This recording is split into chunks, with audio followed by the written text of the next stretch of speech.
একবেলা খেয়ে অন্য বেলা না খেয়ে থাকি। প্রতিদিন হেঁটে হেঁটে কাজে যাই। দুপুর বেলা সবাই যেখানে লাঞ্চ করে সেখানে আমি পানিতে পাউরুটি চুবিয়ে খাই। সেইগুলো বাদ দেন। অবন্তী আমার দিকে তাকিয়ে আছে, চোখের কোন স্পষ্ট পানি দেখা যাচ্ছে। আমি বললাম, এটা ঠিক যে আমি আপনার আর আব্বু আম্মুর সবগুলো চাওয়া পূরণ করতে পারছি না, যা যা দরকার সেগুলো দিতে পারছি না, কিন্তু কি করব বলেন। আমি অনেক চেষ্টা করতেছি, কিছুই হচ্ছে না। হয়তো একদিন সব হবে। সেই সব আজাইরা কথা বাদ দিয়ে অন্য কথা থাকলে বলুন। অবন্তী বললাম, তুমি ঘুমাও, অনেক রাত হয়েছে। আমি বললাম, আপনার বান্ধবীর বিয়ে কবে? অবন্তী বলল, আগামী সপ্তাহে। আমি বললাম, ওকে, আমি আব্বুর কাছে 5,000 টাকা দিব, আপনি শপিং করিয়েন আর বিয়েতে কিছু একটা গিফট দিয়েন।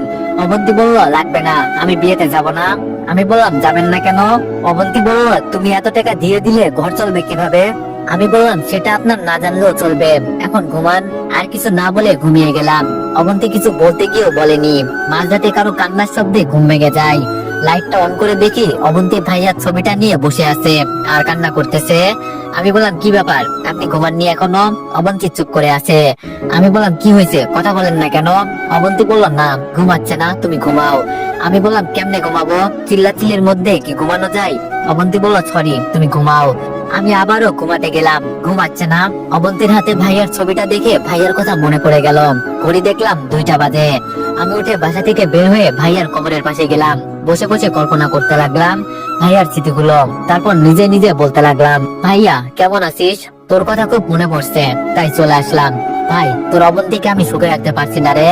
কি করব বল, সে এখনো তোকে অনেক ভালোবাসে। সবকিছুর মাঝে তোর অস্তিত্ব খুঁজে বেড়াই। জানিস, তুই খুব লাকি। অবন্তী তোকে এতই ভালোবাসে যে তোর জায়গায় অন্য কাউকে বসানো তো দূরের কথা, কল্পনাও করে না। জানিস ভাই, সে এখনো তোর ছবি নিয়ে কান্না করে। তুই চলে যাওয়ার পর আমাদের সবার মুখ থেকে হাসিটা চলে গেছে। সবকিছু ঠিকঠাক আছে, তবুও কেমন জানি একা একা লাগে। অবন্তী এখনো তোর পথ চেয়ে বসে থাকে, ওর ধারণা তুই আসবি। অবন্তী তোকে এতটাই ভালোবাসে যে আমাকে বিয়ে করার পরও সে আমাকে বলছে অন্য কাউকে বিয়ে করে সংসার করতে।